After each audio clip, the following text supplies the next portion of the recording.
How to stop LinkedIn notifications on mobile app. Firstly, you have to install and open the LinkedIn app in your Android.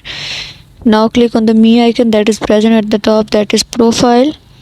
Click on the settings here, that is below, and after that this type of page appear. You can see here there is a notifications. Click on the notifications here.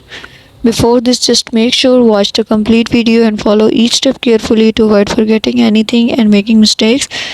If you want to turn off notifications about your choice, like I am going to turn off my messaging notification, in this way I will turn it off. If I want to turn off my updating profile notifications, I will turn off. In this way you can turn off notifications on LinkedIn mobile app.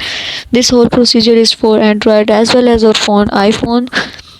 Thank you so much. That was all. Please consider showing your support by commenting, liking, sharing, and subscribing to our channel for more valuable content in the future. Your engagement is highly appreciated. I wish you very good luck. Thanks.